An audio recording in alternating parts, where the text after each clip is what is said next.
सुप्रभात बच्चों, कैसे हैं आप सब। आशा करती हूँ आप सभी कुशल मंगल होंगे। आज मैं आपको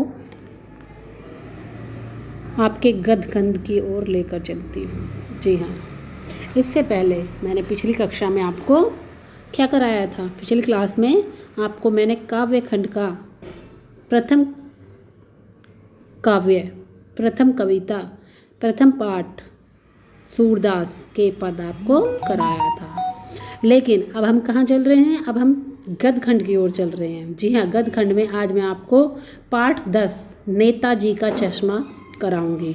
आप सोच रहे होंगे कि मैम ने एकदम से ये अचानक से प्रथम पाठ से 10वें पाठ पर कैसे आ गए। जी हाँ, आपकी जो यूटी परीक्षाएं होती हैं, आपकी जो आवधिक परीक्षाएं होती है, उसमें आपका एक काव्य खंड से पाठ लिया जाता है और एक आपका गद्यखंड से लिया जाता है।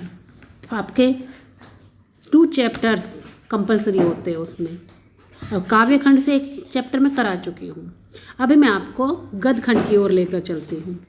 जी हाँ, गद्यखंड में आज मैं आपको कराने जा रही हूँ नेताजी का चश्मा, जो कि हमारे हिंदी के आधुनिक काल के विख्यात लेखक स्वयं प्रकाश जी द्वारा रचित है।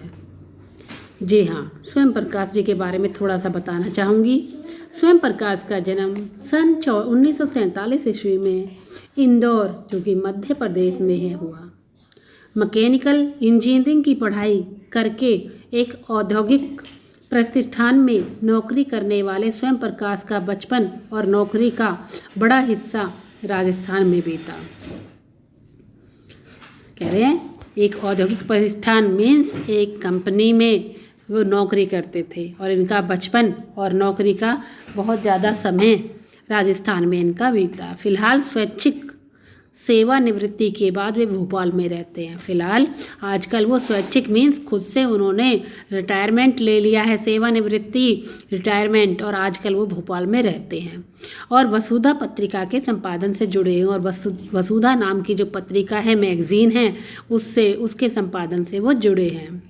8वें दशक में उभरे स्वयं प्रकाश आज समकालीन कहानी के महत्वपूर्ण हस्ताक्षर है। मीन्स 8वें दशक में उभरे थे और आज भी समकालीन उस समय के बहुत ही महत्वपूर्ण, बहुत ही आदर्श हस्ताक्षर है। मीन्स उनका नाम आज भी सुनने को मिलता है। उनके 13 कहानी संग्रह प्रकाशित हो चुके, जिनमें सूरज कब निकलेगा, आएंगे अच्छे दिन, आदमी जात का आदमी और संधान उल्लेखनीय है। मीन्स उन्हीं का नाम दिया है। उनके बीच में विनय और ईंधन उपन्यास चर्चित रहे हैं। उन्हें पहल सम्मान, बनमाली पुरस्कार, राजस्थान साहित्य अकादमी पुरस्कार आदि पुरस्कारों से पुरस्कृत किया जा चुका है।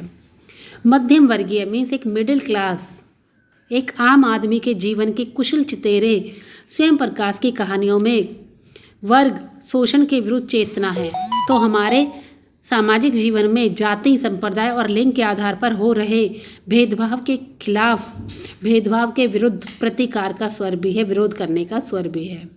रोचक किस्सागोई शैली में लिखी गई उनकी कहानियाँ हिंदी की वाचक परंपरा को समृद्ध करती है। कह रहे इंटरेस्टिंग, रोचक, मनोरंजक, किस्सागोई मीन्स किस्सा सुनाने वाली शैली में जो उनकी कहानियाँ हैं, वो हिंदी की वाचक मीन्स वाचन करने वाली परंपरा को और भी ज़्यादा मजबूत बनाती है। कह रहे उन्होंने देखा है कि समाज में वर्ग शोषण हो रहा है, वर्ग के नाम पर लोगों का शोषण किया जाता है, जाति, संप्रदाय और लिंग के आधार पर लोगों का शोषण किया जाता है। इसके खिलाफ उन्होंने अपनी कहानियों में आवाज़ उठाई है।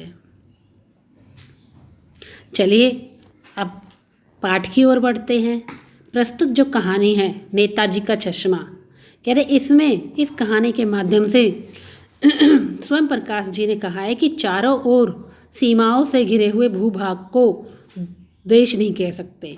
मीन्स कोई भूभाग है, भूमि का टुकड़ा है जो चारों ओर से सीमाओं से घिरा हुआ है, क्या वही देश होता है? नहीं, कह रहे देश होता है उसमें रहने वाले नागरिकों, नदियों, पहाड़ों, पेड़ पौधों, वनस्पतियों, पशु पक्षियों से, और इन सब से प्रेम करने तथा इनकी समृद्धि के लिए प्रयास करने का नाम ही क्या है? देशभक्ति है। कह रहे नेताजी का चश्मा कहानी में कैप्टन चश्मे वाला, एक आपका पात्र आएगा कैप्टन चश्मे वाला। कह रहे उसके माध्यम से लेखक ने करोड़ों नागरिकों के योगदान को रेखांकित किया है कि हमारे देश के प्रति लोगों के अंदर, हमारे देश के अंदर रहने वाले लोगों के अंदर इतनी देशभक्ति है कि वो किस तरह से अपनी देशभक्ति दिखाते हैं। ये नेताजी का चश्मा कहानी के माध्यम से लेखक स्वयं प्रकाश ने हमारे सामने विस्तृत दर्शाया है। उन्होंने दर्शाया है कि समाज में, देश में रहने वाले बच्चे, छोटे छोटे बच्चे भी किसी न किसी माध्यम से इस देश के निर्माण के लिए, इस देश की भक्ति के लिए अपना योगदान देते हैं। कह रहे हैं हमारे देश में रहने वाला प्रत्येक बच्चा इसमें शामिल है। कह रहे बड़े ही नहीं बल्कि बच्चे भी शामिल हैं। कह रहे इस कहानी में यही दर्शाया गया है, यही उन्होंने बताया है कि हमारे देश के योगदान में, इस पवित्र निर्माण में, इस पवित्र कार्य में बड़े से बड़े और छोटे से छोटे व्यक्ति भी शामिल है। छोटे छोटे बच्चे भी हमारे देश के निर्माण में अपना पूरा सहयोग देते हैं। जानिए कैसे।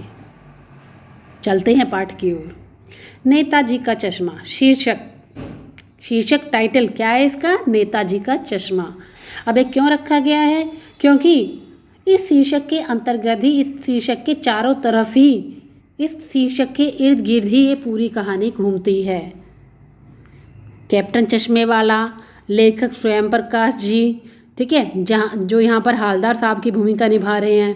कह रहे हैं और छोटे छोटे बच्चे, सभी के जो पात्र हैं वो नेताजी का चश्मा के इर्द गिर्द ही घूम रहे हैं। पूरी कहानी कहीं ना कहीं नेताजी के चश्मे से अटैच है। नेताजी कौन? जी हाँ, सुभाष चंद्र बोस, जिन्हें हम प्यार से नेताजी कहते थे। तो यहाँ इसी को दर्शाया गया है। जानिए कैसे। चलिए चलते हैं अपने विषय की ओर। हालदार साहब को हर 15वें दिन कंपनी के काम के सिलसिले में उस कस्बे से गुजरना पड़ता था। कह रहे हवलदार साहब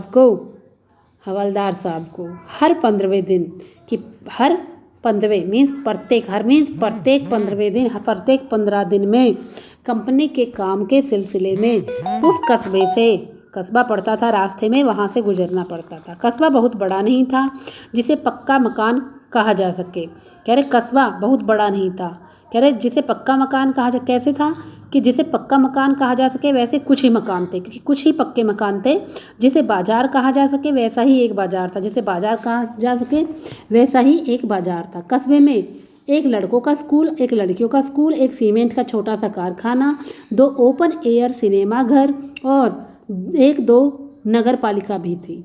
नगर पालिका थी तो कुछ ना कुछ काम तो करती थी। नगर पालिका क्या करती है भाई? कस्बे में, नगर में कुछ ना कुछ कार्य कराती है, विकास के कार्य। तो यहाँ भी कुछ विकास के कार्य, कुछ कार्य उन्होंने करवाए थे। कह रहे कभी कोई सड़क पक्की करवा दी, कभी कुछ पेशाब घर मीन्स वॉशरूम बनवा दिए, कभी पेशाब घर यहाँ उर्दू का शब्द है। कह रहे कभी कबूतरों की छतरी बनवा दी, तो कभी सम्मेलन करवा दिए।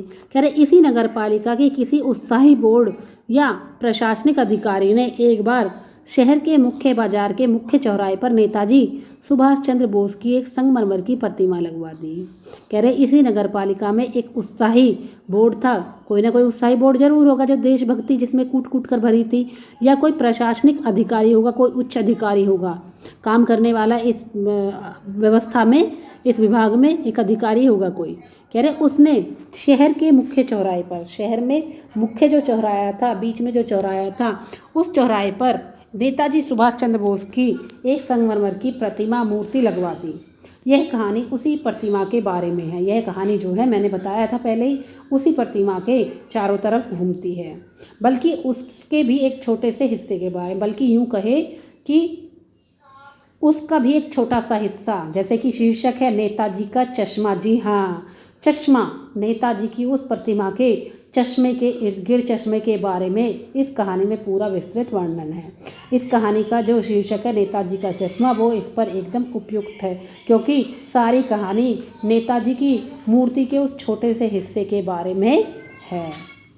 जी हाँ, पूरी बात तो पता नहीं, कह रहे हालदार साहब की पूरी बात तो नहीं पता, परंतु लगता है, लेकिन लगता है देश के अच्छे मूर्तिकारों की जानकारी नहीं होने और अच्छी मूर्ति की लागत अनुमान और उपलब्ध बजट से कहीं बहुत ज़्यादा होने के कारण काफ़ी समय ऊहापोह और चिट्ठी पत्रों में बर्बाद हुआ होगा। कहने का मतलब क्या है कि सारी बात तो उनको नहीं मालूम, लेकिन क्या हुआ होगा कि देश में अच्छे मूर्तिकारों की जानकारी नहीं होगी। जिन प्रशासनिक अधिकारी ने या जिस उत्साही बोर्ड ने इस मूर्ति को बनवाया, कह रहे अच्छी मूर्ति की लागत में अनुमान और उपलब्ध बजट की, जो हमने अनुमान आइडिया लगाया और जो उपलब्ध था हमारे पास मौजूद था बजट, कह रहे उससे कहीं ज़्यादा पैसे लग जाते। दूसरा, समय की कमी थी और चिट्ठी पत्री में भी ज़्यादा समय बर्बाद हुआ, क्योंकि आपको बता दें कि कोई भी हमें प्रशासनिक कार्य करना है, सरकारी कार्य करना है, तो उसमें पहले हमें अपनी फाइलें पूरी करानी होती है। फाइलों में हमें आज्ञा लेनी होती है, आदेश लेना होता है, सिग्नेचर लेना होता है प्रशासनिक अधिकारियों का। कह रहे और बोर्ड की शासनावधि समाप्त होने की घड़ियों में किसी स्थानीय कलाकार को ही अवसर देने का निर्णय किया गया। कह रहे और बोर्ड ने सोचा होगा कि कहीं मेरा पद ना बदल जाए या मैं रिटायर ना हो जाऊँ, मेरी अवधि शासन करने की अवधि समाप्त ना हो जाए, तो इसीलिए जल्दी जल्दी में वहाँ के जो स्थानीय कलाकार हैं उनको ये अवसर, ये मौका दे दिया होगा। कह रहे और अंत में कस्बे के इकलौते हाई स्कूल के इकलौते ड्राइंग मास्टर मान लीजिए मोतीलाल जी को ही यह काम सौंप दिया होगा। कह रहे और इस जल्दी में क्या किया होगा कि वहाँ के जो स्थानीय कलाकार मीन्स स्थानीय कौन होता है, जो वहीं उसी स्थान का निवासी होता है। तो कह रहे उसी स्थान के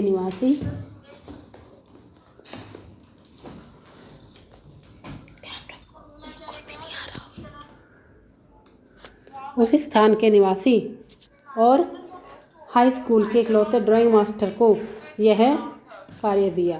कौन सा कार्य है? मूर्ति बनाने का कार्य है। मोतीलाल जी को ही यह काम सौंप दिया गया होगा, जो महीने भर में मीन्स 1 महीने में मूर्ति बनाकर पटक देने का विश्वास दिला रहे थे, जिन्होंने विश्वास दिलाया कि 1 महीने में वो मूर्ति बनाकर आपको दे देंगे। जैसा कि कहा जा चुका है, मूर्ति संगमरमर की थी। जैसा कि मैंने पहले ही बताया कि मूर्ति कैसी थी, संगमरमर की थी। टोपी की नोक से कोट के दूसरे बटन तक कोई 2 फुट ऊंची। कह रहे टोपी की नोक से, कि टोपी की सुभाष चंद्र बोस क्या पहनते थे? टोपी की ऊपर की नोक से लेकर कोट का दूसरा बटन मीन्स गर्दन से थोड़ा सा नीचा चेस्ट के ऊपर, कह रहे हैं वहाँ तक कोई 2 फुट ऊंची थी, बस इतनी ही थी, जिसे हम कहते हैं बस्ट। ऐसी मूर्ति को क्या कहा जाता है? जो इतनी मूर्ति होती है उसे बस्ट कहा जाता है। क्या कहा जाता है? बस्ट। और सुंदर थी।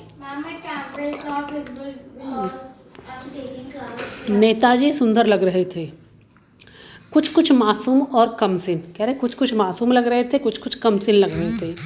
फौजी वर्दी में, कह रहे फौजी की वर्दी में थे। मूर्ति को देखते ही दिल्ली चलो और तुम मुझे खून दो वगैरह याद आने लगते थे।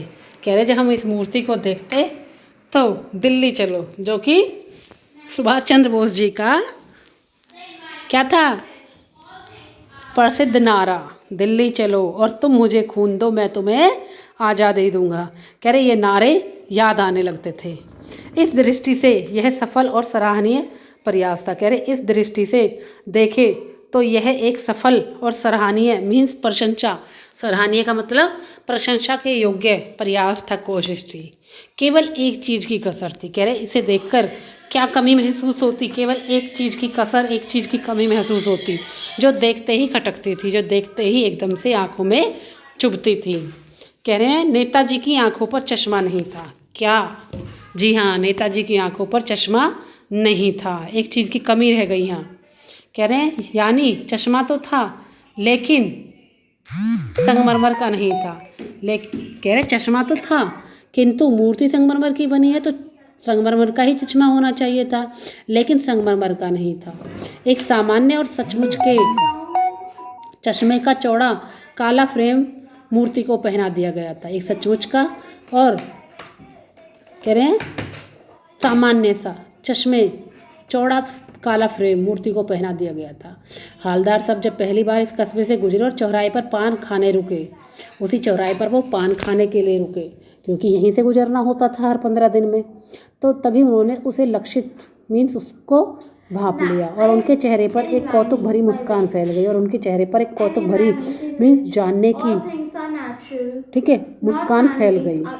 वाह भाई, यह आइडिया भी ठीक है कि वाह भाई, क्यों मुस्कान आ गई कि वाह भाई मूर्ति संगमरमर की। और ये आइडिया भी ठीक है कि जब मूर्ति चश्मा लगाना भूल गए तो लगा दिया रियल चश्मा, मीन्स वास्तविक चश्मा। मूर्ति तो पत्थर की थी लेकिन चश्मा क्या था, रियल का था।